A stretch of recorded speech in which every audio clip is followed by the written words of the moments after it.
been southbound, I've been hellbound, riding on the midnight train. Going too fast now, think I'll slow down, standing in the pouring rain.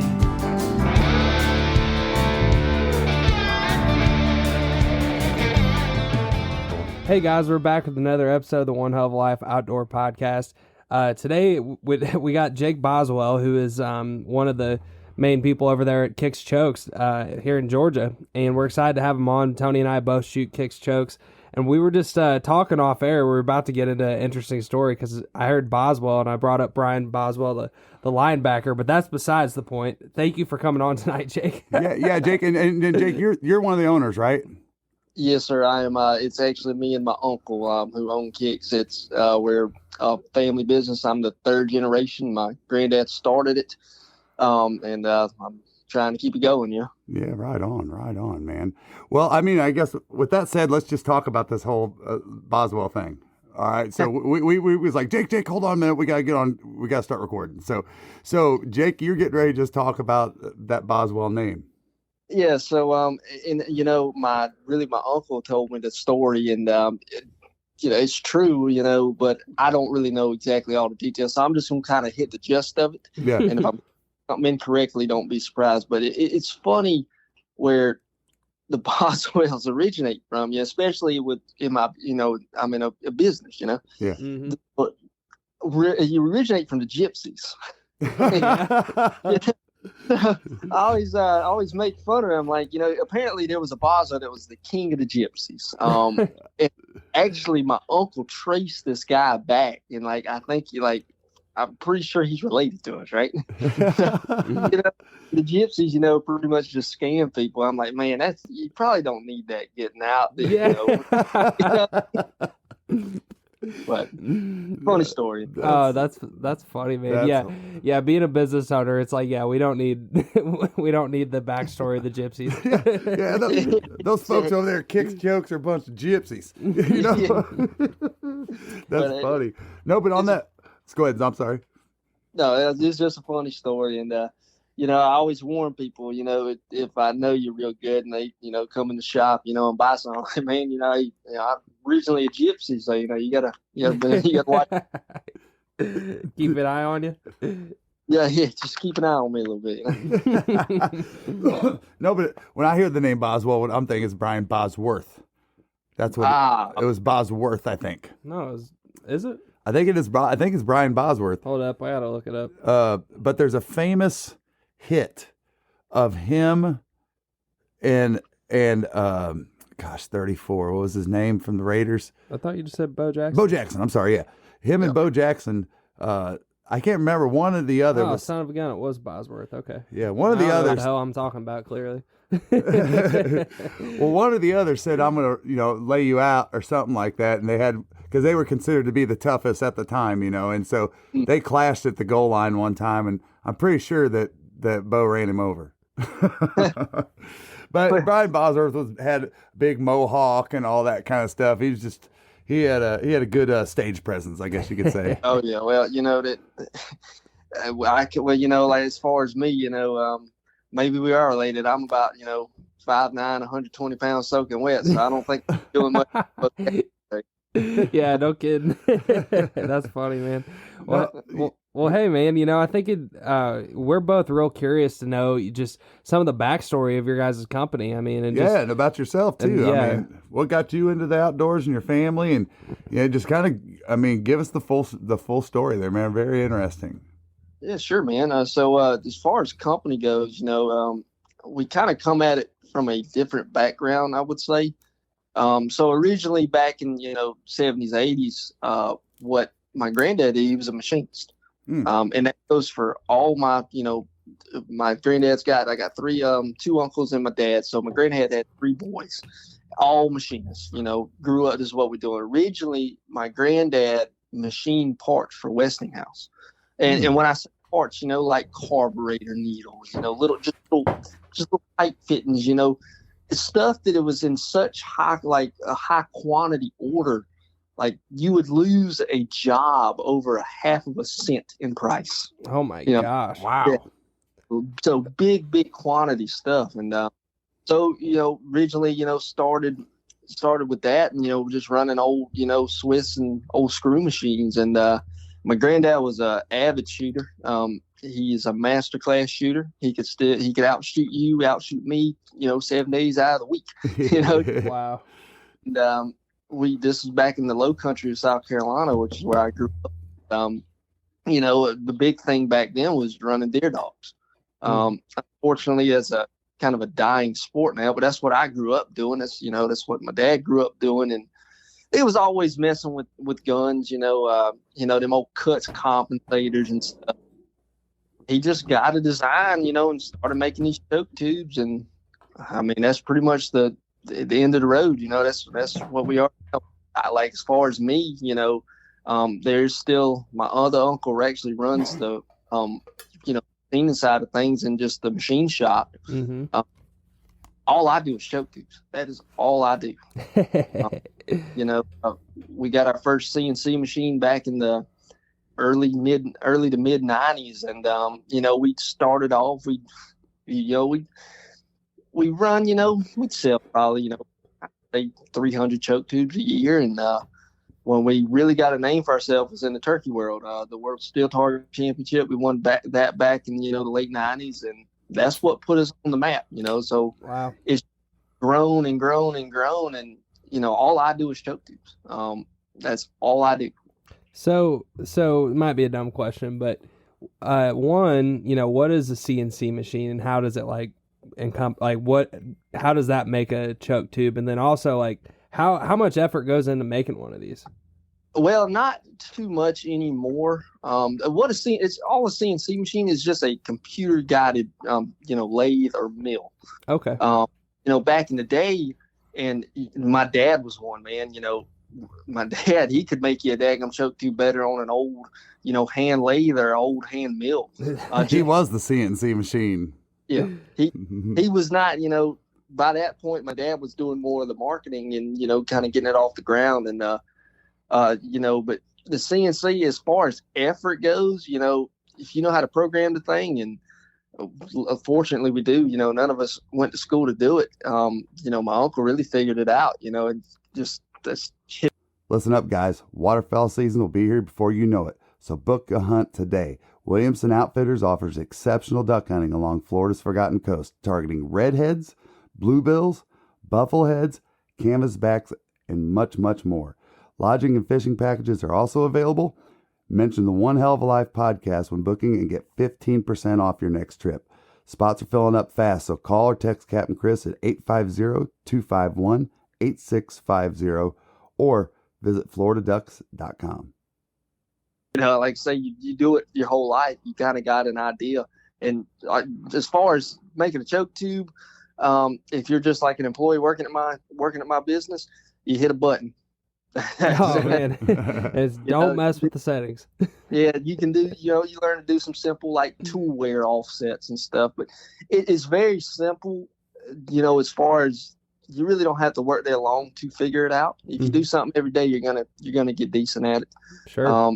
Like me, I never went to school or nothing. I just been working in that business since I was 12, 13. When I started working, and you just figure it out. You figure out, okay, this does this does that, and I harp on a lot. I have broken a lot of born bars in my life. A lot of parts, and that's you're just gonna do it. You can't be afraid to break something because you're gonna do it. It's inevitable. Man, I wish my wife would tell me that. With those mistakes, you just learn. That was not good. I just got in trouble. Don't do that again. Right. Well, that's how we all learn, right? Isn't it? Just like I just remember, probably the biggest, and we all know this as we've grown up, is the best way to figure out how to build something is to do it and screw it up. You know, and that's such a true fact. Yeah, and kind of back to the business side of things. We won the World Steel Target Championship, and then I would say back in the mid 2000s, we knew Phil Robertson. Phil's actually was shooting our chokes for a while. Cool. This was the original Duck Commander show, which I wish they still had on that was so good, man, when it first came out. But they contracted us, or contacted us about doing a sponsorship. They never done anything like that, and they just threw a number out there, and it's pretty interesting, and I'll go ahead and tell you it was like $1,000 or something like that. I can't exactly remember the price, and this was 05, 06, I believe. Could be wrong about that, but it's somewhere right around there. It's like, yeah, sure, we'll do it. And then after that first or second year, that's when we really got our name on the map, because Willie called my daddy back, and he was like, hey, man, we're going to have to maybe renegotiate this contract, because 90% of the calls we are getting is about choke tips. So that Duck Commander, and when Federal came out with, that whole show, as far as waterfowl goes, really put us on the map. And waterfowl is still my biggest tube out there. I mean, it is still, I'm still at the top of that industry. That's awesome, man. It's so cool hearing the backstory, when it comes to, I guess the actual, I mean, again, this is like dumb. I don't have any knowledge of how these things are made, but like, there's no dumb question, man. Is there anything that, like, from a metal standpoint that, like, you guys do different, or, like from a certain type of steel that, like, performs better? You know what I mean? Yeah. Oh, yeah, definitely. Well, there's been a lot of testing around, and that's one of the benefits of coming from a machinist background. You kind of already know what works and what's going to handle the best. Mm-hmm. So like all I use is 17.4. That is the hardest steel I can pretty much run. Mm-hmm. It is aggravating to machine. I mean, it is, aggravating as heck to machine, but that's why I have such a quality product, because it will hold up. Yeah. It's not going to wear out. It's going to last you a lifetime. I've seen, I had a guy actually call me the other day, and he said, my choke don't pattern, as good as it once did. I'm like, well, when did you get it? About 15 years ago. They don't wear out. I got a lifetime warranty, but, I'll just send you another one, That one's like, maybe got out, It's Thank like, you hey, for shooting for 15 years. hey, man, is there a chance that you've maybe ran like 100,000 rounds through that? Yeah. And he, the guy was like, he's like, man, I'll buy another one. I was like, man, look, it's okay. I'm, you call me up there, man. I'm very, very, I guess, I don't really like to toot my own horn, but I'm pretty generous. So all you got to do is sweet talk me a little bit, I reckon. and over those 15 years, he probably told everybody he hunted with, oh yeah, that's the best choke, I've had this choke 15 years. Yeah. Oh yeah. Oh yeah. Like I say, I guess that's how my fiance got me. So all she had to do was sweet talk me just once, and that was it. So man, going back, I was just sitting here dwelling on machining, and not to go down a whole another rabbit hole with this, but my father and his grandfather grew up in Illinois as a machinist for Winchester Olin. Mm-hmm. Olin Corporation, and 78 years between the both of them there. And, I just think about how that is such a lost art, that it's just everything, the way the technology has advanced.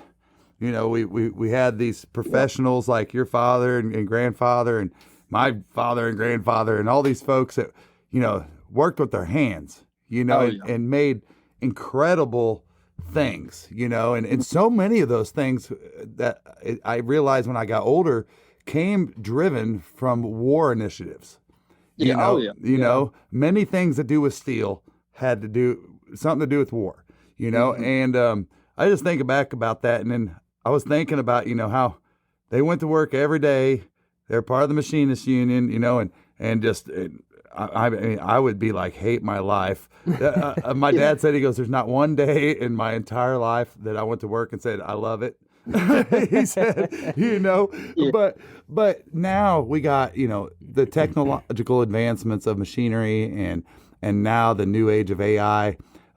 It's pretty crazy where all this is going, and yeah. is. It's funny to me, and even with me, growing up doing it. Like you said, like your daddy said, I don't think you went a day, without saying you love this.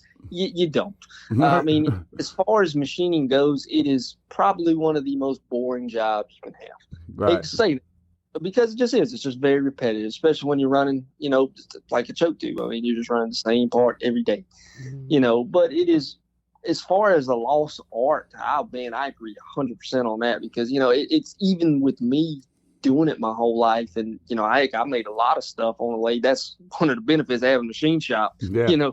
I got an idea. I'm going to go, I can go do it, Yeah. But I can't imagine how, like a lot of these parts that's, even a choke tube, I mean, in a machinist term, thousandths of a tolerance, 2,000ths of a tolerance, that's a lot. I mean, it is a lot in a machinist term. And, like back when we was machining small parts, we was machining it to hundreds of thousands. I mean, very close specs, and it just amazes me that people could do that on a hand lathe or a hand mill, mainly a lathe, and get it that good. Like I just don't understand how you, because I mean, like even the stuff I make, man, like dude, it's probably like 20,000ths off, but I just let it roll because I mean it's mine, But right. No, but they're doing it by hand. They're taking the micrometer out. They're checking that stuff. I mean, it's just, it really is. And I guess the same thing goes with, steel and wood, right? Yeah.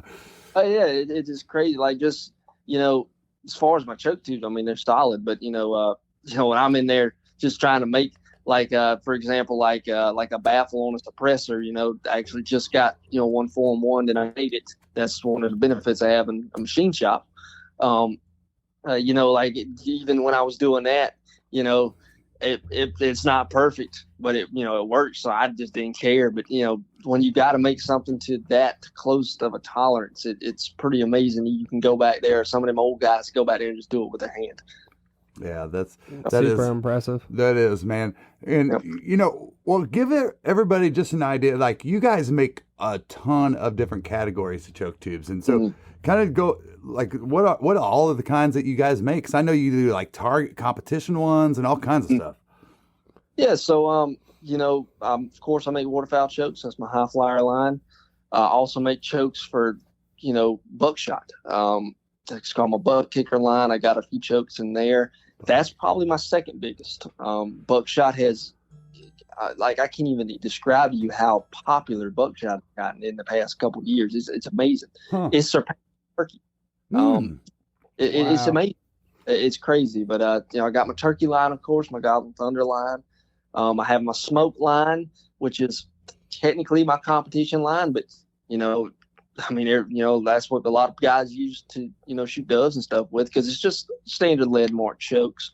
I have a Predator line, it's a Howler line, my old Vortex line, which it's not too prominent anymore. The only reason the Vortex came about, that 9-porter choke, was back when Duck Commander, when Federal came out with the original Black Cloud ammo. Oh, yeah. Control wad.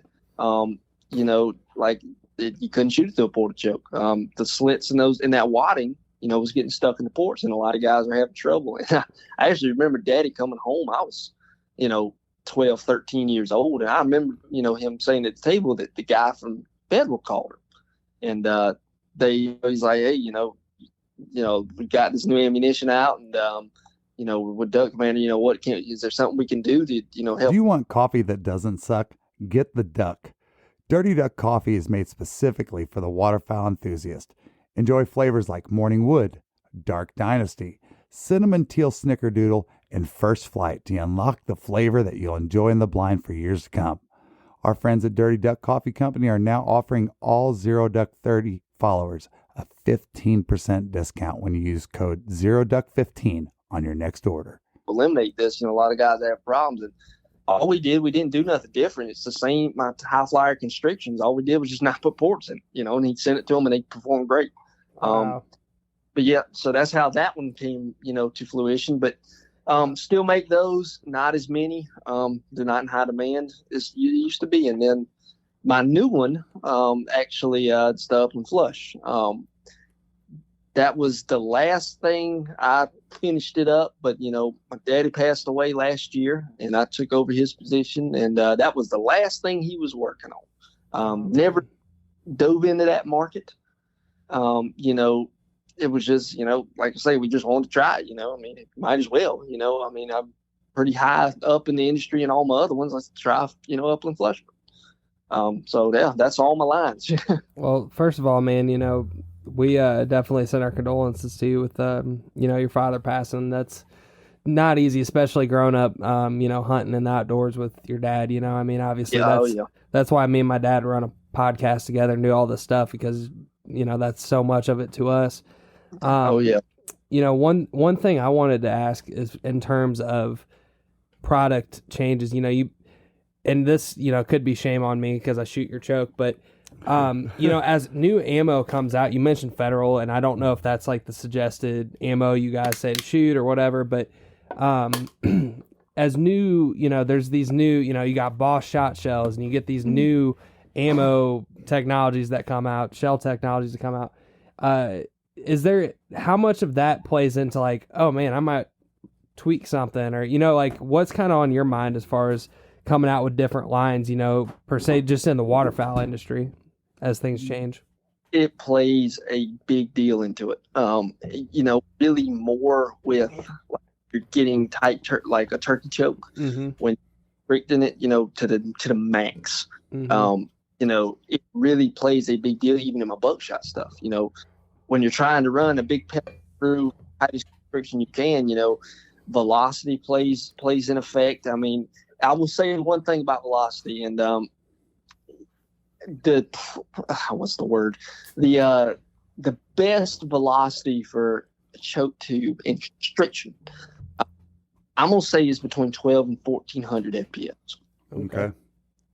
Don't have an exact, you know, velocity, but it's 12, 1400. That's what I like to see, because when you get, you know, like steel shot, for example, when you get, you know, and a lot of guys like running like my extra full choke, you know, which is just my high flyer extra full. It's a tight choke, especially the goose.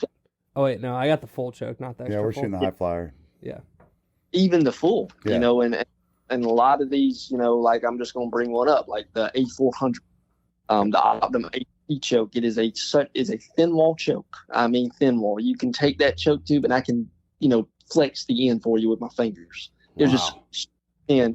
And when you have, you know, steel shot and they're trying to pump it up to like 16, I heard one guy say like 1700. I don't know if he was loading his own. I don't know if I know there's some hypersonic stuff, but when you pump, you know, velocity that much out of those chokes, that's when you start having some swelling issues, you know, because it just can't take it. Yeah. So it plays a big role in it, and even on the patterning side of things, more on the tight stuff, but it does play a big difference. So, you know, I hope that kind of answers your question a little bit. Yeah, and I'd imagine, you know, as things evolve, you just kind of got to always be like, you got to always kind of have your pulse on it, which I'd imagine, you know, part of that, just having customers and getting that feedback from customers probably helps a lot, I'm sure. Oh yeah, I would say you know, I still go out and mess around a little bit. You know, like with when the 410 got big with the TSS and stuff, of course. Right, you're right. Yeah, but I rely heavily on my customers to tell me how it's doing. Like the bismuth thing, you know, I test bismuth, and then I heard a lot of guys saying, "Hey, you know, works great, but it's patterning more like lead shot." So, you know, they was choking up. So, you know, customers play a big role in that. Now, to the way we understand it, and, you know, to somebody listening to this that doesn't really understand the difference between like a steel shot, lead shot, bismuth, like the difference that the way they interact with the choke. Tell me if I'm wrong, but, you know, with lead shot, people are like, man, you know, lead shot is obviously it's heavier, but that choke actually is molding that shot better than steel shot, for example, right? Because steel's so hard, and bismuth and like these copper plated things now are trying to kind of get as close to mimicking that lead shot, I guess. And that's okay. That's exactly what it's trying to do. You know, because that's why you can run, like, of course, when you get a gun, it says in the manual, do not shoot steel shot out of a full choke, a lead full choke. Because when you tighten it down that much, there's no give in steel. I mean, there's none. With lead, there's give. It will, it'll warp and, get through. Now, of course, when you get it too tight, it's going to cause flyers and stuff. It's just going to warp too much.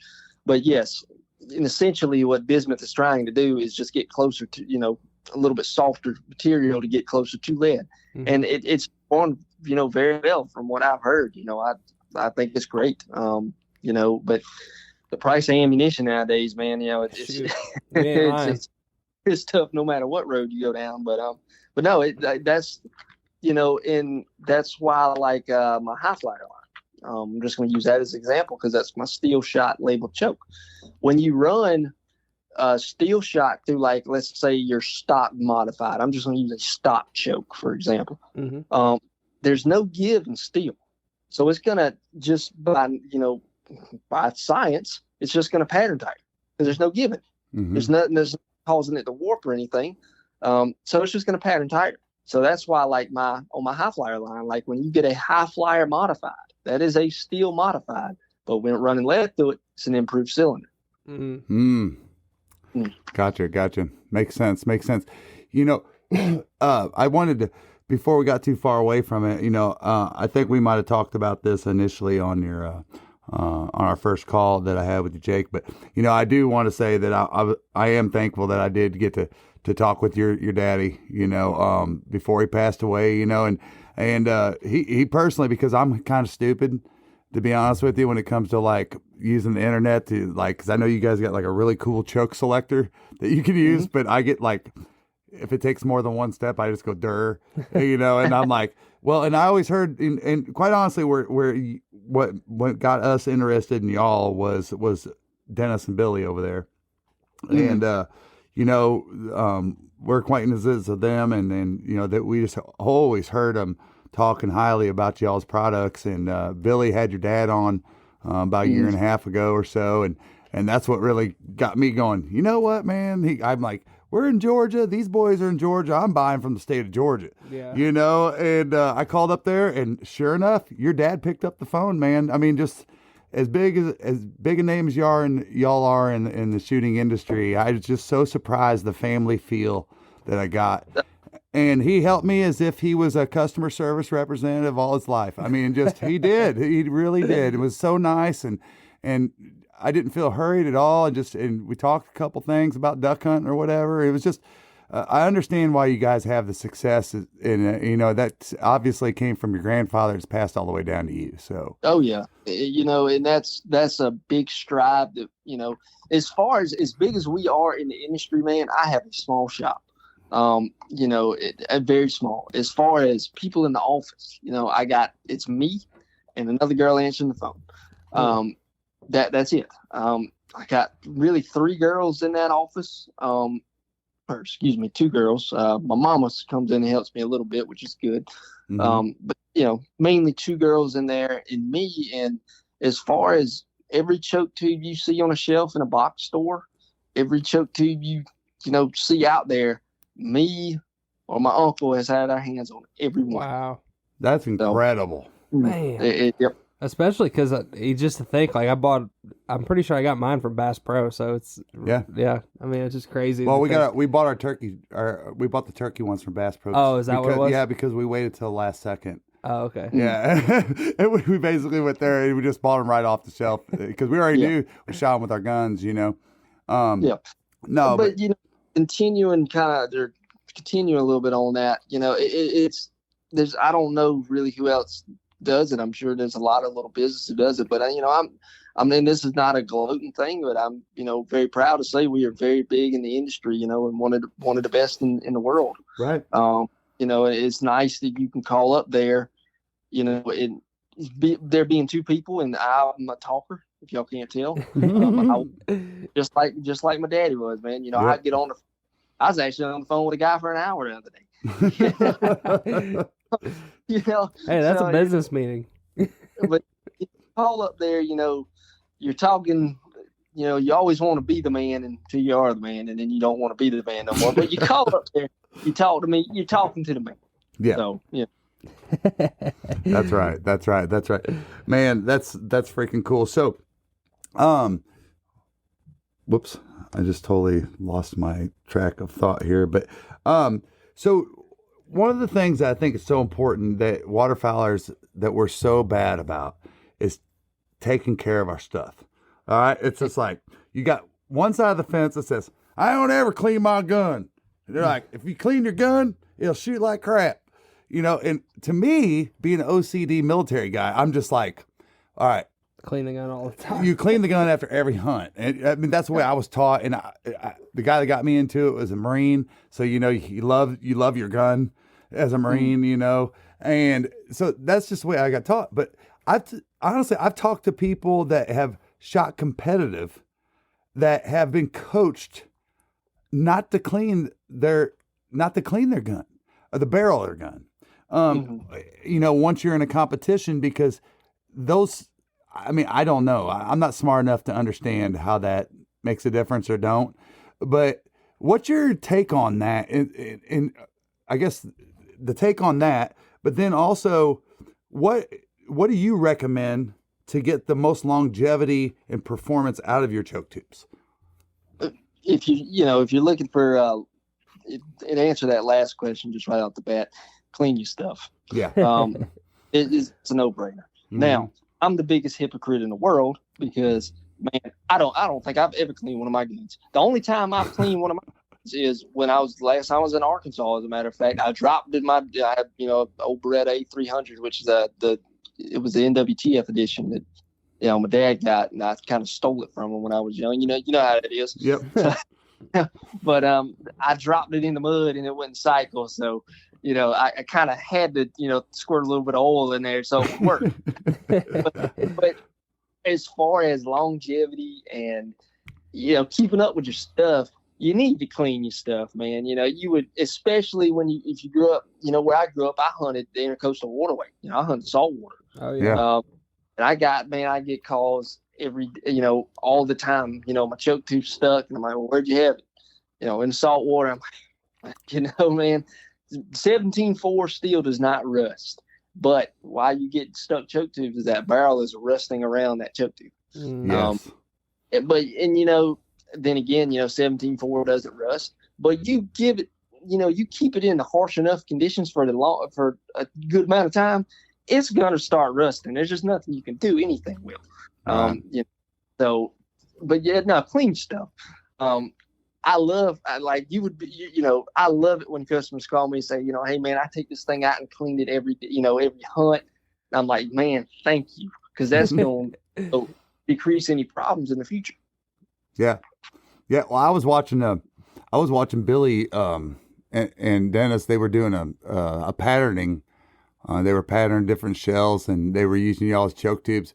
And I'm watching Billy pull these out of a case as if and Billy, if you listen to this, dude, as if you had stole those from heaven.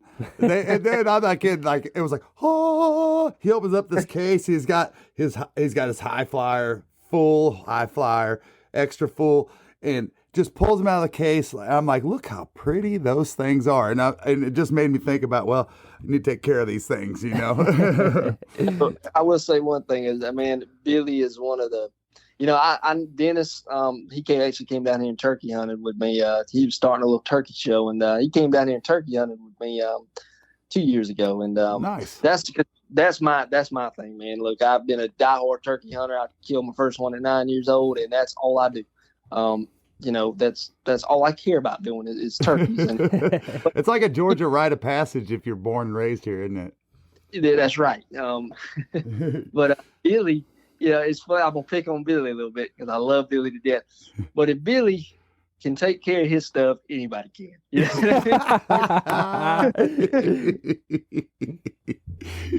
That's great. Oh man, they're great folks over there, man. And don't they do such a great job for the sport, preaching the right message, busting their butts on public land. I mean, just very inspirational. They do a great job, man. And just yeah, like, man, Billy, me and Billy will sit there and talk for hours and hours and hours and hours. Like, WTF, the NWTF show, and he always come over there and we sit for a while, and talk. Just like, I'm good friends with Philip Culpepper. I mean, real good buddies, and his booth's actually right across from him. So it's actually funny, like say when hit with like Roger and all them. Roger just come over there and me and him will have our old man time. Now, granted, I'm only 26 years old now. Right. I set up a chair for him over there and we just sit there and relax. And same thing with Billy. Billy came over there. And Bo, Dennis about had to grab Billy by the ear to get him out of there, because me and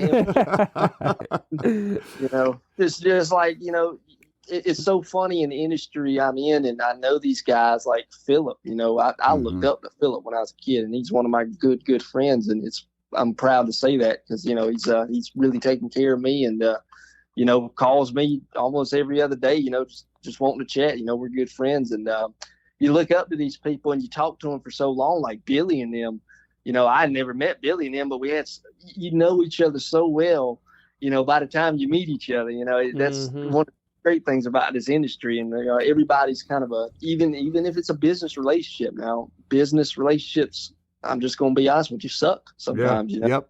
But I like, everybody we got now, just seems like a real close-knit group of guys. We're all kind of family, Well, and as much of hate that social media gets for how it's put a lot of people don't like how the effect social media has had on hunting. One of the positive effects has been connecting with so many folks, all across the United States. Kind of to your point, like I can't even. I mean, not that we're super big or anything, but the amount of people that I've met that like. We use this guy's lanyards from Idaho, and just little makes them. Yeah, little things like that. Like you just connect with these people across the United States, and it's like I've never been to Idaho. It's like 30 hours away from here. But to your point, like that's one of the cool things about about social media, I guess, or to my point. And shout out Jason with Ackley Outdoors. No, and that's a great point, Tristan. And let me build on that. Just a real thing on that. Jason reached out to me the other day, had some things going on in my personal life that he knew about. And he just reached out to me out of the blue. He says, "How you doing, bub?" Oh, nice. He goes, "I'm just checking in. And Jason, you listen to this, man, I appreciate that." And, but to this whole point, it's we've never shook hands, what I mean? But I feel like I've known him for life. Right. And it's just a great thing for the sport. And I feel like the folks like us and Dennis and Billy is probably the leader in our industry in this, having the biggest vocal platform. We are squashing the bug on the negativity out there. We're squashing the bug on those folks that want to be a-holes and not hunt with you on public land and act like it's theirs and be jackasses on social media and treat people wrong and tell people the wrong way and really disgrace everything that I grew up learning. You know what I mean? I agree 1,000,000% with that, man. And like you were saying, social media has hurt a lot of that. And me being young, I mean, I'm 26. Yeah, you and Tristan are same age virtually. Yeah, I'm 27. Yeah. Oh, yeah, you know about this, man. I can think of a couple people, and I was kind of the turkey guy, back, I guess I still am, but when I was growing up in my little town, I was the turkey guy, the other guy, it was always this competition, and I think that, like, it's good to have some competition, like, that's great, but it gets taken to an extent and it ruined a lot of it on the social media side for me. Man, shoot, like you kill a bird, you ain't even got to the turkey yet. And somebody's pulling their phone out and taking a picture of it. There's no in the moment anymore. And that kind of stinks. I hate that. And there's a lot of guys out there, as far as hunters is concerned, how the, community is like, man, like, shoot, man, I want to build you up and help you out as much as I can. That's why, I think that's why Kicks does so well. My dad was on the same level, like you need help, like anything with kids. I don't even have to know you. If you email me saying, hey, I got a fundraiser or something, I'm doing something with kids, I'm all the support. I mean, that is all it takes. All you got to tell me is, hey, kid, you got my support. That's awesome, man. Well, when hopefully my son tells me about a baby sometime in the next 20 years, Then it seems like 8 years after that. no, I'm gonna, you know what? I'm gonna text Jake. I'll be like, baby needs a birthday present. But it hurts that, like I say, you got people out there who, just dog on everybody. Like, and I can think of one, and this is bringing Philip back up, and Philip's he is the best damn turkey hunter I've ever met. I mean, I've had the privilege of, hunting with him a lot in my life. And, the best hands down, in my opinion. And there's a lot of guys who, he uses a fan, of course, and he'll go out there and fan them when he has to. He doesn't do it all the time. Mm-hmm. But, man, I'm telling you, just that right there, like, people dog on that. And, Yep. It's in the teens that morning, and maybe you're chasing ducks or geese. But now it's September, and it's 85 degrees, and you're hunting early teal or geese. As a waterfowler, you need dependable weather protection that will not break the bank. Founded in 1996, Frog Togs is not only the leader in breathable wader technology, but a company you can depend on to keep you warm and dry, head to toe, no matter your hunting environment. Stay bone dry by using discount code ZD315 for 15% off not only your first purchase, like most discount codes, but how about every single purchase you make from now until December 31st, 2024? This is my kind of take on it, I grew up with my granddad I was real close with. He was one of the best turkey hunters in Hampton County. He guided on Groton Plantation, back when we didn't even have turkeys, and, he was all, just one of them old times, don't believe in decoys, none of that. And I think a lot of that is some of that older generation, and not blaming it on them at all. But I think a lot of that comes from that, that, hey, you're not as good, if you use a decoy. And, it goes back to, my opinion with the fanning and stuff, and the guy, people want to just, harp on that. It's very bad. As long as you're in the legal confines of the law and doing it right, and you kill a bird, man, I am the happiest man in the world for you, Yeah, hell yeah. It needs to be, and that's just how it needs to be, in my opinion. Not, just bring up turkey hunting, but, that's, it is with anything, duck hunting, Well, one of the big things, not to cut you off, but like the first thing that comes to mind to me is how, Arkansas is allowing mojos on public land this year. Because it's a lot of, not just a few local guys I've talked to getting on pulse on it. Some of them really don't like it because they're of the opinion like, oh, this is, real. Same thing with the turkey fanning and the scoot and shoot and all that stuff. It's like, oh, real hunting, it's just going to make the bad hunters have more success and all this stuff. It's like, well, and y'all, we have a, whether it be just, a little squeak, y'all have a voice in this industry. You do. And that energy, instead of dogging somebody on how they hunt, right, you put forth to, trying to get, like, and I've been very fortunate. I've been very blessed to grow up, being able to, there's a lot of people who don't get that. We need to put it forth to, or, just as far as like the habitat side of things and, keeping these species around, we need to put forth that effort in that area and getting these people who are not fortunate enough to do it out to do it. Oh, 100%. Hunting is, if I didn't have hunting, who knows what I'd be into. Hunting has kept me out of trouble my whole life. And it's, as far as doing it with your dad, I did it with my dad all the time. And, even my granddad too, he passed away, unfortunately, 3 years ago, which, but it brings, it's such a, even with guys like at Hunt Club, there's such a tight knit, good bond, and everybody just has a good time, and you just can't describe it. If you've never done it, or don't have a close little knit, group of guys like that, you just can't describe it. It's just a family bonding experience even and going out in the woods. Like I feel closest to my granddaddy and my dad in the woods. Yeah.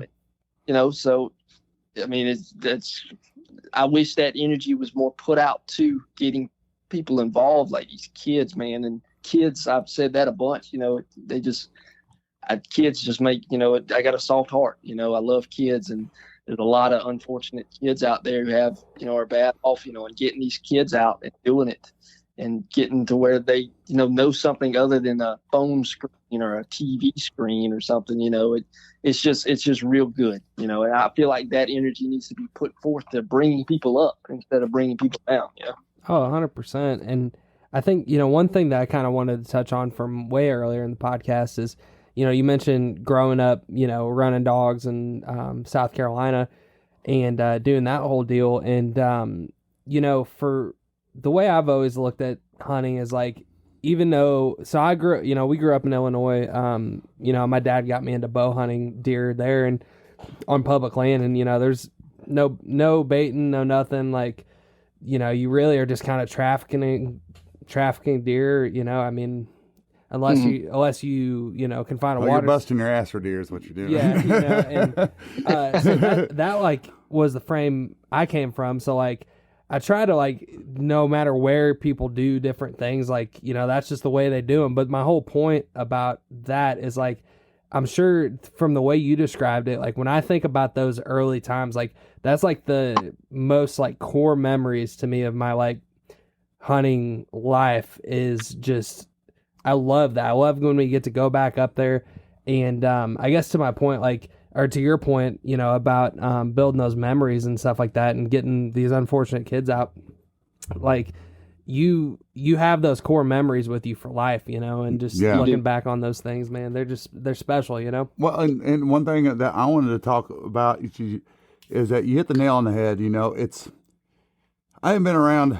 I mean, there's a lot of people way smarter than I am, but I've been fortunate enough to live a military life and a hunting life, and I've done them both. And we've got a lot of friends of ours, big shout out to Project Savior Outdoors. There's several other organizations that are so great at helping our military and our veterans get out there in the outdoors. But, it's a camaraderie thing that is it's indestructible. And what I mean by that is I experienced it in the military, and still today, like in my professional career, my boss is a very decorated Marine veteran, and immediately there was a click. I understood him. I respected him. I still not respected, but I respect him. Yeah. And there's this camaraderie of something that you can't put your finger on, that when you run into any veteran and you're a veteran, it's like, that's a brother of mine. That's what we call each other, is brothers and sisters, right? And the only thing I've found in my life that matches that is the hunting industry. It's a great point. And the fact that I would love if we could put our finger on the number of organizations that have hit full speed with getting veterans into the outdoors. I bet, and say what you want about Wounded Warrior Project, y'all, but they led the mainstream media name with getting our veterans out there. But these folks like Project Savior Outdoors and all these other ones, what's the one in Florida? I can't think of it. But it doesn't matter. There's so many of y'all, and I apologize, I can't think of you right now. Dude, there's such a big movement going right now that the amount of lives, that's the thing. We're not just taking people out of depression with PTSD by connecting them. As soon as they get to hunting camp, they're going, oh my God, I haven't felt this bodily support, mental support system since I was in the military, and it's just a tremendous thing that's going on in our industry. And the other thing that I wanted to touch on too, when it comes to numbers in the industry, and, we've talked several times, Tristan, about, like when we had Brandon Jackson on, Or, Brandon Thompson. Brandon Thompson. I'm sorry. I always mix those two up. Sorry, Brandon's. But Brandon talked about how he had no entry to the sport. You know, he's like, it was very hard for a black man to get into. He goes, I wasn't like a lot of you white folks. He said that you know, I mean, it's just fact that, you know, many of these folks, especially the war veterans, came back. Truman gave them property. Some of that stuff is still alive today. Generations and generations have built off of that. And, you know, a lot of black folks hasn't had that chance, you know. But here's my big thing with all this. Our parents, okay, your granddaddy, Jake, my dad, that whole was part of the baby boom era. And what's happened is our sport took a tremendous dive when those folks couldn't get out and do it every day anymore. Even because they passed away. It's just a numbers game. It's all it is. We had a large population of hunters because of that, because every family had 6-8 kids working on the farm, you know, and really a mom and dad had several kids because they knew they needed help on the farm. I mean, they were breeding, whether you like it or not, Dad, you were bred to be a worker. but that, I think, and this is just me and my own outer look in, I think what happened is those folks kind of broke down and couldn't do it anymore. And there was a slight gap for about less than a decade, 5 years or so, where all of a sudden folks like me were going, oh shit, we have got to stop this craziness that's going on with social media and the way that people are doing what they're doing. It's damaging our sport, you know. And just circling back again to Dennis and Billy and them, it's just they're the biggest voice, I think, in our industry right now, from a publicity standpoint. And what they have done with it, the same team thing they got going, dude, I've just watched it in the last 3 or 4 years, and I feel like we're just squashing the bug continually. I do. But we got to keep focusing on these kids that don't know what they don't know. We're starting to see, you know, all these programs and these youth programs that are incredible, like down in Florida. I hear from the folks that got the boots on the ground that are helping support those things, like Delta, Ducks Unlimited, folks that are actually boots on the ground there. They're going, we got folks showing up. Their parents don't even hunt, but they want to get their kids into it. You know, and I just think that's super cool. So, yeah, it's all, and you know, it kind of going to touch on something else. You know, a lot of people, there's a bunch of anti-hunters out there, man. You know, and that really it irks me because, you know, we're not going out there and killing this beautiful animal because we have some sick thing wrong with us. You know what I mean? Right. As far as it coming from a hunter, I think nobody else has more respect for that animal than a hunter. Yes. 100%. You know, and I'm a big believer in, hey, what you kill, you got to eat. That's how I grew up. You know, it's funny. One time I actually went out there with my granddad.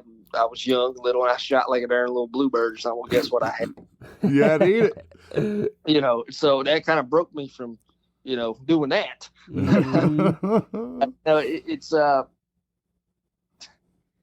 It just kills me when, you know, people say, oh, you know, I'm not going to kill an animal. You know, we was put on this earth, you know, not to reference the Bible here, you know, but come from. No, rip it. Arise, kill, eat. Yeah, exactly. We was put on this earth to harvest these animals. Yep. You know, and that's why they're there. That's their purpose. You know, and it just kills me when people say that because, you know, like it happens to me, you know, like a turkey, for example. You know, I killed a turkey and then, you know, everybody, you know, somebody be getting on me about it. You know, you shouldn't kill that turkey. Well, look, I love this turkey. Like, you know, that's all it is to it. I love this turkey. I want to see the wild turkeys do good. And as far as putting something back into their habitat, that's the hunters. You know, they take care of these animals more than anybody else, more than, you know, any anti-hunting group there is out there combined. You know, you can take 1 or 2 hunters and they have done more for that animal than anybody else. 100%. And So to your point about you love the animals as a hunter more than people that don't hunt could imagine. Like we got all these mounts, and a lot of us hunters do, and in our house I got my deer and ducks and stuff, and we had some family in town, and they were staying downstairs, not hunters at all.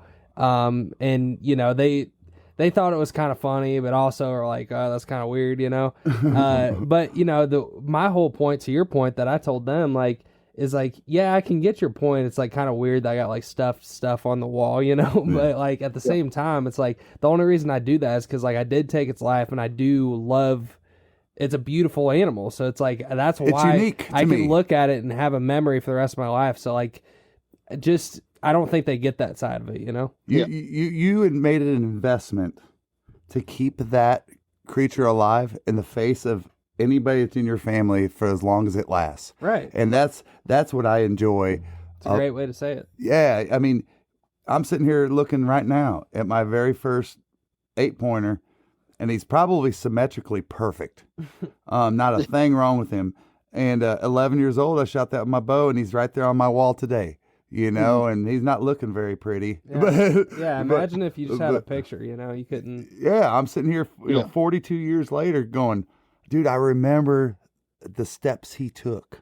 There's not a lot of things. I mean, you know how it is, Jake. I mean, there's a lot of animals you don't remember, and it's just because your time goes by. Like Joe Rogan said, your brain actually has a max on, like, he's like, him and Adam Sandler were talking the other day, and Adam Sandler's like, dude, I was so embarrassed. He goes, I went up to somebody and talked to him, and they were like, yeah, man, like I met you at blah, blah, blah, and all this stuff. He goes, I was so embarrassed. He's like, we did, and he's like, yeah. And he's like, and Joe Rogan says, well, you haven't heard? And he's like, what? He goes, I'm giving you an out, basically. He's like, your brain can only hold, like, it's there's actually a name for it. Yeah, they were talking specifically about like people. Yes, I know, but it's memory. Yeah.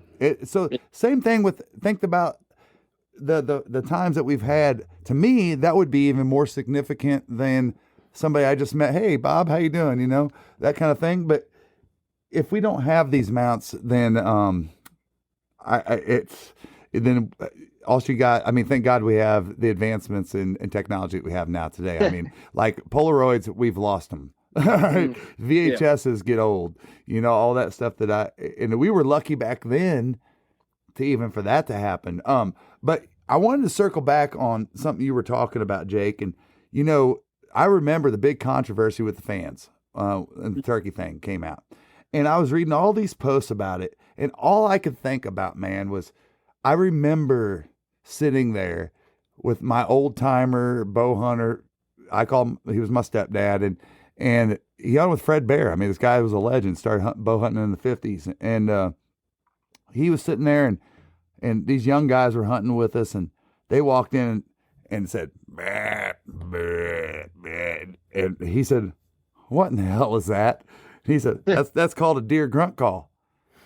And he goes, a deer what? He said, a deer grunt call. A buck does it. It's an act of aggression. And Jerry said, no, they don't. He goes, I've been bow hunting all of my life. And this guy's sitting there in the 60s. He's been bow hunting since he was almost a teenager. And he's like, they don't make that sound. He's like, oh yeah, they do. It's proven fact. And he goes, well, you all ain't blowing that on this property. I mean? And sure enough, Dwayne took that call out there and shot a giant buck like that weekend with it. And so, but the same thing kind of happened back then, was everybody kind of was like, if you couldn't afford a grunt call or didn't want to or didn't believe in it, you were against it. People don't like change. No. And I mean, imagine this. I grew up in tree stand. Portable tree stands that you hung on a tree that were made of plywood and chain. And that's it, basically, and some steel parts. We didn't wear safety belts. We didn't do anything. So, did I get a competitive advantage by using a steel tree stand and a safety belt, Tristan? Hell no. I mean, you could debate it that way. You really could. I mean, you could say that a peep sight is cheating. Look at the archers on the Olympics. They're not using no peep sight. Yeah. They're not using a compound bow. You know, I mean, Exactly. that's the way I look at that part of it. You know, And me and Philip is back to the fanning thing. We've talked about the same thing. You know, people have this mindset, oh, you know, that's cheating. You don't leave that. Well, if that's the case, you know, hey, a diaphragm's called cheating. You know, Yeah. there was no latex, you know, back then. You know what I mean? The diaphragm's called cheating. Yeah. Camouflage. Yeah, let's go down that road. Good point. It's just a, you know, I'm sure everything that's come out, whether it been from camouflage to a compound bow to a peep sight to a diaphragm call, there's always been somebody who said, you know, that's cheating. You know what I mean? A spinning wing decoy is cheating. Yeah. Yeah, we were talking about that. No, such a solid point. So in our industry, man, and like I say, I love my industry, and I'm, you know, this is my passion. You know, it's what the outdoors is my passion, and I'm very fortunate to be in the outdoor industry. You know, so, but the industry's constantly changing. Yeah. Thankfully, you know, I haven't changed up a design since we changed up back in the late 90s. So, you know, If it ain't broke, don't fix it. Exactly. So, you know, but the industry is constantly changing, and which is, you know, that's not a bad thing. That's, you know, that's a great thing. You know, if it didn't change, it probably would have been died out by now. That's right. So it's a good thing. I think like our second podcast we ever did, where I think you're 110 or 111, but the second podcast we ever did was just strictly talking about like technology and hunting and social media and hunting and like kids in the outdoors, and you know, like, oh, you take them hunting and you know you got your 4-year-old out there and then they're on their iPad the whole time, but you know they get to experience the outdoors, and it's kind of one of those things. It's like, because that's the thing parents are starting to run into now, is like these kids. How do you balance it? But it's like at the end of the day, it's like if you can just get them in the outdoors, and then they can hopefully latch on to something that, you know, creates that memory that I have of hunting with my dad, or you have, you know, hunting with your dad and grandpa running dogs. That's what it's all about. And to your point about things changing, you know, things are bound to change, you know, and that's just kind of rather have them in the outdoors than not, you know. You know, it like kind of going back to the memories. Like I can take you. We was talking about memories. How you get. I do want to touch on what Joe Rogan said, and you know how you have a maximum you can remember. Dude, I'm terrible. Like, amen, brother. But like I have people call me, you know, and it stinks sometimes. I try to write everything down, but people call me, hey, you know, we talked last week. No, I'm sorry, man. I don't. So I know what he's talking about. Like sometimes you're embarrassed about it, but no, like I can take you to the exact tree where Daddy sat me down and I killed my first turkey. I can take you to the exact tree. I can tell you exactly where that turkey came out. I can tell you exactly where I shot him. I mean, it's stuff like that. Like you were saying earlier, just you don't lose. You know, and that's now that Daddy's gone, and you know, if there's any advice, you know, anybody's really looking for, it's, you know, my daddy died very unexpectedly, you know, in a motorcycle crash. As a matter of fact, you know, it was very unexpectedly. So if you have somebody like, you know, your dad, man, you spend as much daggum time with them as you can, you know, and I understand being a teenager, you know, you're going to go hang out with your friends, you know, go chase some girl, you know, but man, and I hung out with my dad and granddad every day. You know, I was fortunate enough to have a granddad right across the street, you know, and I had the woods right behind me. So he's always doing something. Usually I was pulling him out in the bog hole, but, you know, but man, all the time I spent with them both, it's never enough. You know, he could have lived to, you know, 80 years old and it still would have never been enough. So man, whatever chance, you know, you have with your daddy or anybody you look up to, man, you spend as much time with them as you can, because you never know when it's gonna. That's great advice, man. And you know, even when my granddad died, you know, my granddad died unexpectedly too. You know, he just went to sleep. His heart just stopped on him. Now, granted, he smoked daggum cigars and every day and chewed a big old wad of tobacco, so that didn't help. But his heart gave out on him. And it didn't really hit me until my daddy passed away, because I knew my granddad wasn't feeling the best. He was sick, and he just wasn't getting around like he used to. And, but you don't realize that until it's too late. And man, every kid my age, like I actually played golf with a daddy and within his boy, and me and daddy like to play golf. And, it just broke my heart, man. I couldn't hardly contain myself because, I just told that kid, I'm like, look, man, me and you are about the same age. Said you spend every second you can with them because once they are gone, they are gone. It's, but, there's no taking it back. Yeah, not trying to get off on that subject, but just to the memory thing and the hunting thing, that has golly, man. Create a legacy. I'm in debt to hunting because I have so many memories of doing it. And like I said, I've just been blessed. So, anybody you could get to, understand where that comes from and get them to experience it. I mean, that's a win, Well, 100%, man. You know what? And here's a really cool way of thinking about this that I just thought about. And I want to really speak to the young folks out there. You're listening to this, man. You are I guess anybody listening to this, you are in such an incredible position to create a legacy for your family. You really are. And you might not have realized it until you listen to this tonight. And I mean, all you got to do is make a decision. And that decision almost got me divorced when Tristan was 3 years old, but I said, he's going out in the woods with me. And she's like, you ain't doing it. Yes, I am. And I drove 2 hours and it was 15 degrees and he had his little Game Boy and he was walking behind me and didn't know shit from Shinola, but I'm going to get him out there. I've been waiting 3 years for him to get out here. Actually, I've been waiting all my life. All right. And just realize that no matter where you are, and even if you're a younger person, and let's say you're into hunting and somebody in your family is older than you can get them out there. Maybe, talk to somebody older than you. Maybe you got an uncle, grandpa, grandma, sister, cousin, aunt, uncle, doesn't matter.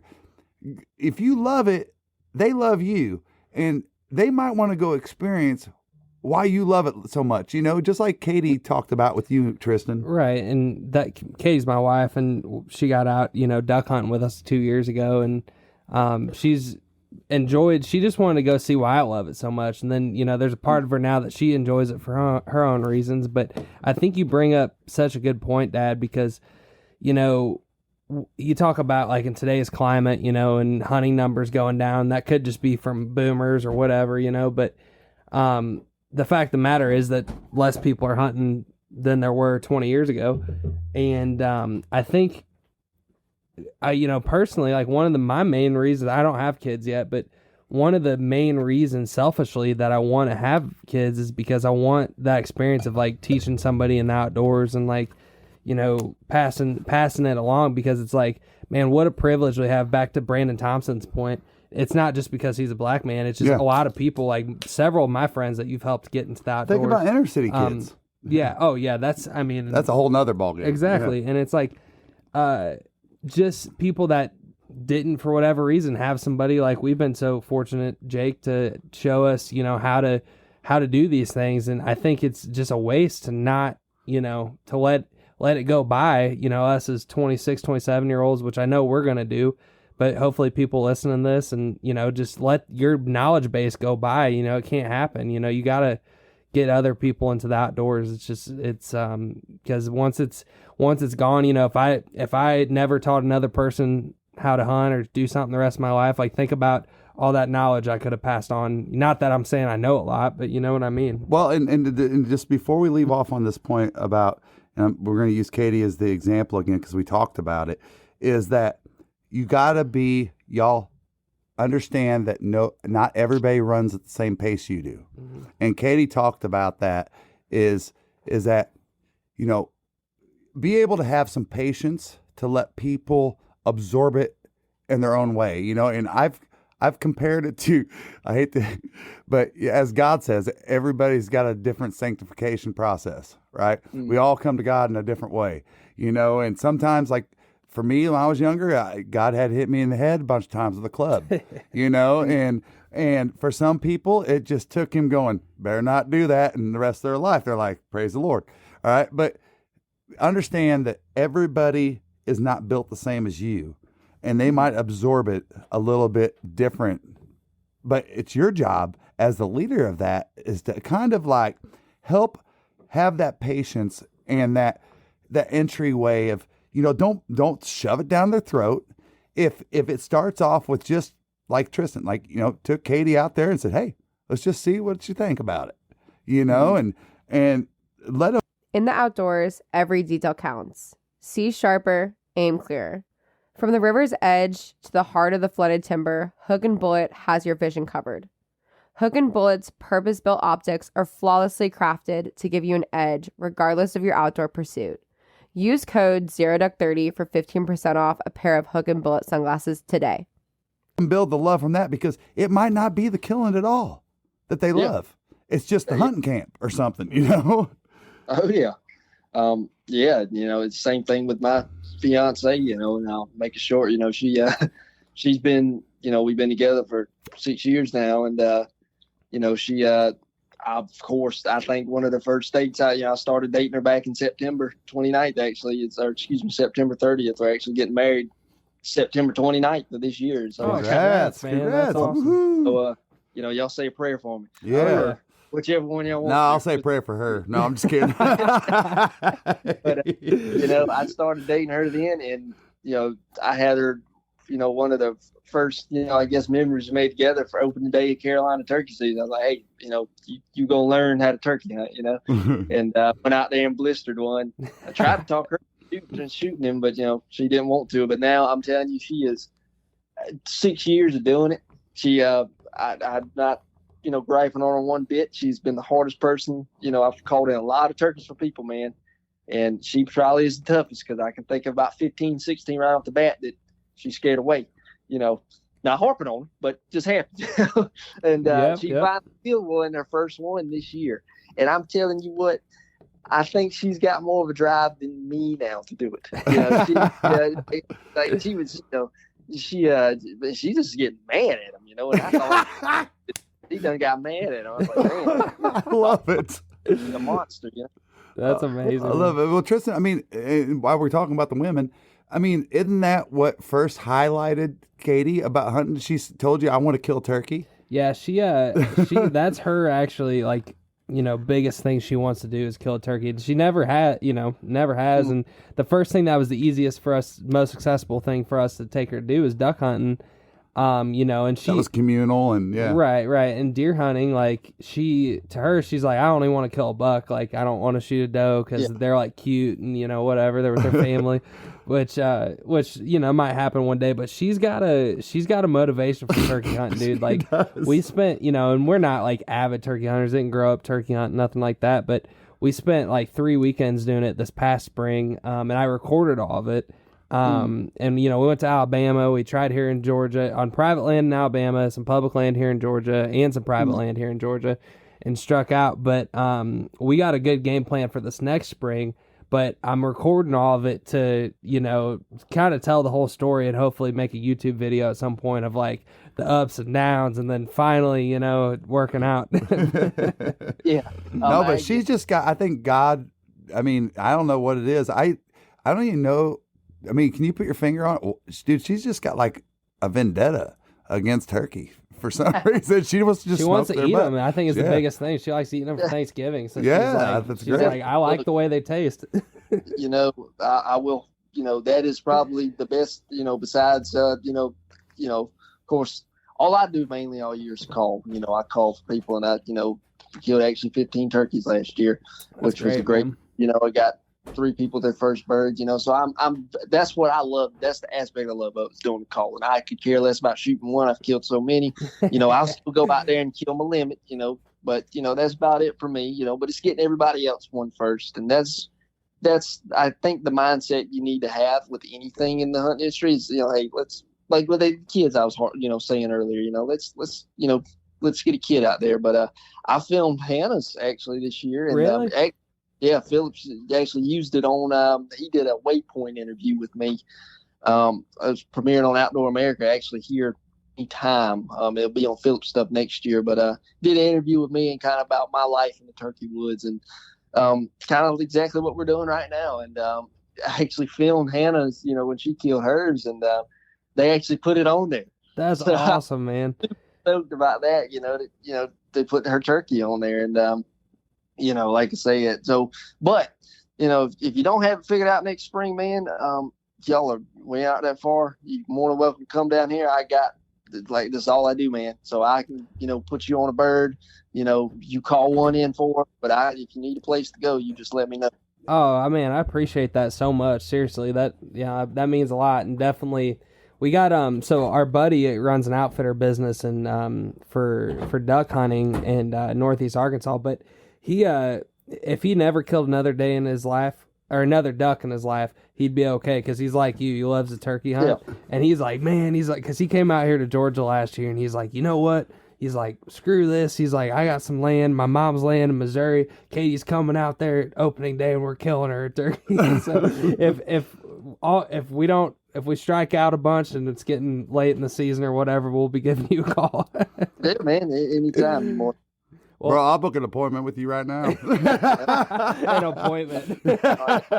Well, hey, man. One of the things that we're doing, kind of the last couple things here is, Venku Outdoors is a company that sponsors the podcast, and we decided to do the segment with them because I don't know if you're familiar with them, Jake, but they're basically like the Airbnb for hunters, and you can go on there and, if you want to elk hunt in Colorado, if you want to duck hunt in Arkansas, turkey hunt in Georgia, whatever, it connects you with outfitters. But that it are also, vetted. yeah, yep, and it That's also, yeah, it's great. And on the back end for outfitters, Well, that's how we met Kade. yeah, our buddy Kade, that's how we met him. Is originally booking a hunt with him.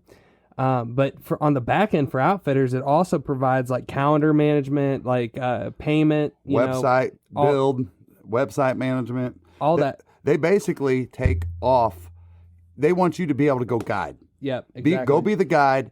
Go do that. We're going to take everything else off your hands. Exactly. So we because they connect people to the their potential dream hunt, we decided to call the segment like what's your favorite hunting memory, Yeah. And so that's the question we got for you tonight, man. What's, if you got one off the top of your head, I know there's a lot, but what's one of them that sticks out to you? Oh man, this is. Yeah, but I got so daggum many. This is. It's more of a, probably a funny one. Of course, when me and my granddad was hunting, everything would go wrong. I mean.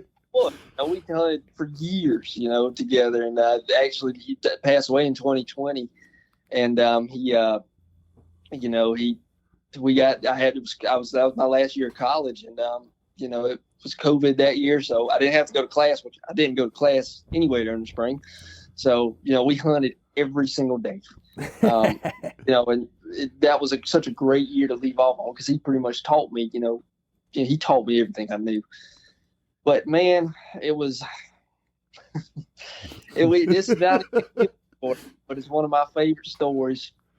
And my granddad was just old cowboy, old tough, but he actually, old Marine style, just old tough cowboy, and thick skin. And man, it was my birthday, as a matter of fact. And man, we was daggum going to the woods, and we got to the spot, and granddad got there. He's like, God damn it, I forgot my damn call. So on mine, I said, don't worry, Poppy, I'll call. Well, he leaves to let me call anyway. But so we already got off to a bad foot. It was wet. We bogged the truck down trying to get in there. Had to get it out, which I probably scared every turkey away within a 30-mile radius. He daggum fell down. He tripped up on something trying to get through the dark, walking through the woods. Mm-hmm. He just fell down. We get back there, didn't hear a bird, of course. That's just how it goes. And we got back to the truck, and she always like, okay, well, we go over here and try to find another. And man, we was going down the old rough old road, and we heard a big old bang. And he looked at me. He's like, "What in the hell was that?" I don't know, Poppy. You know, let's get out and look. Well, the daggum spare tire holder broke on the truck. No. Spare tire out. And Bo, I never seen this old man give up at anything, and he just got down on his knee and laughed. Nothing. There was no kill. Now I've got a many stories. Golly, I've got numerous of them. Thankfully, just things that happen in the woods. But I don't know about that one, man. Just my granddaddy there having the worst morning probably possible. As far as being where you could kill one. The truck getting bogged down, him falling down in the woods, and then the tire falling off. It was it'll be my birthday. I've never killed a turkey on my birthday. I was born on March 30th, and never killed a bird. I actually missed 2 birds on my birthday. So I just had bad luck on my birthday, but it was. That was just one of my favorite ones for some reason. I don't know why. It just, we called it a day after that.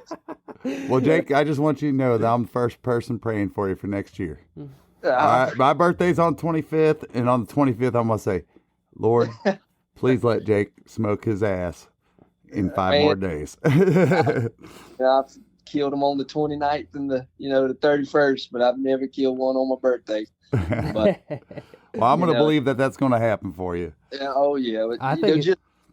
I'll go ahead. Just like I say, I could be here and tell you, that my favorite memory is me killing, that old turk or that big old buck I've been after for a while. But no, it's stuff like that, that just makes your day, So, yeah, undoubtedly. That's the things that we all remember, right? We don't remember necessarily every animal that we shot, but man, just as you're saying that, I'm thinking about, Jerry trying to break that log while we're trying to have a campfire, and he's 65, 70 years old, and he said, how you break a log, you can put it in the fire. So what? You put it in between 2 trees, and his old fat ass up there pushing on it, and the log breaks, and he rolled down the hill about 20 yards, and I don't remember anything that we shot that weekend, but I remember that, it's, you may be having like I say, I can think of another one, I don't duck hunt anymore, but, I'm sure you went to Paris Island. I mean, you did go to PI. Well, see, I grew up 30 minutes from PI. Oh, really?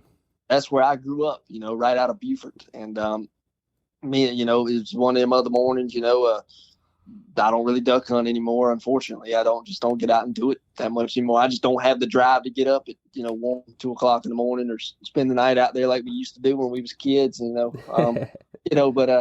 we had a good hole we was going to, on the Intercoastal Waterway, actually over there next to Bennett's Point.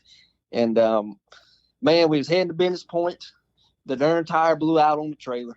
To put the boat in, we had to put in another landing. Well, we about run into the marsh. And then after all that, we get a chance, and killing a pintail down there was it. Kill a pintail. That was the goal. Yeah. That was the biggest accomplishment you could do. And Bo, I'm 3 pintail flew over us. We was just sitting there talking like we was now, and 3 pintail flew over us about 30 yards up.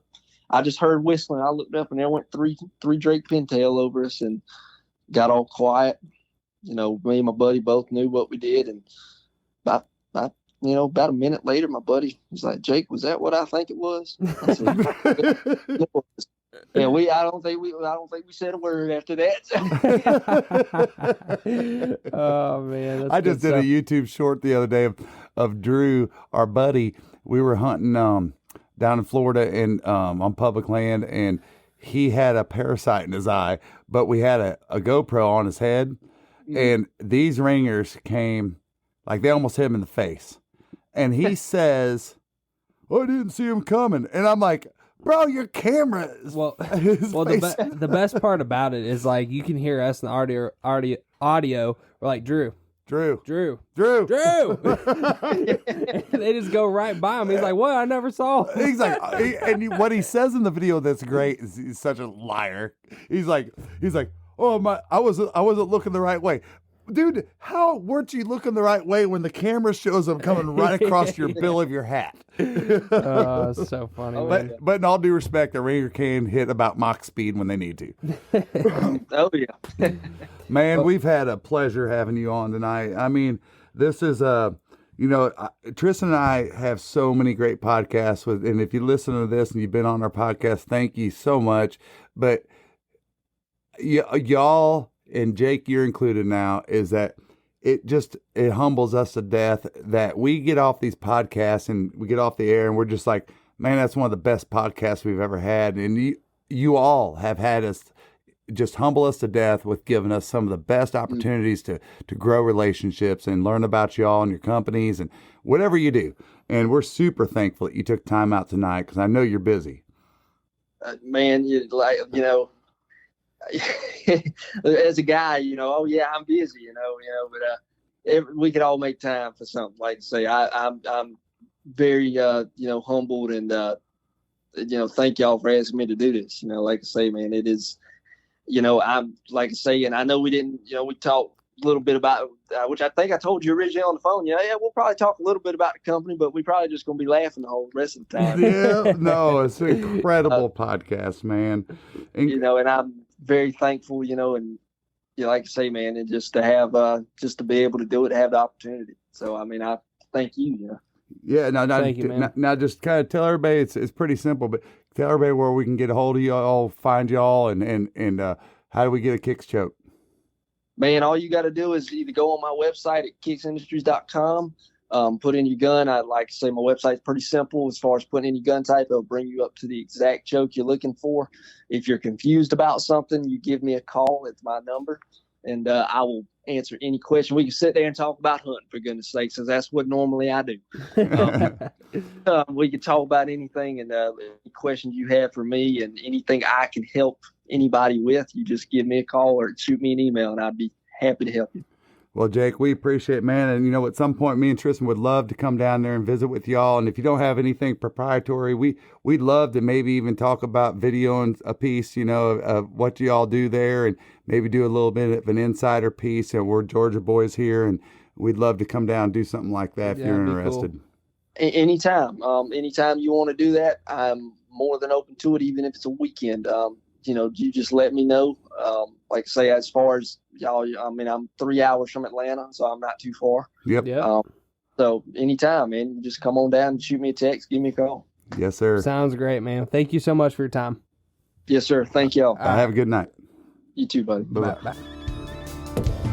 I've been southbound, I've been hellbound, riding on the midnight train. Going too fast now, think I'll slow down, standing in the pouring rain.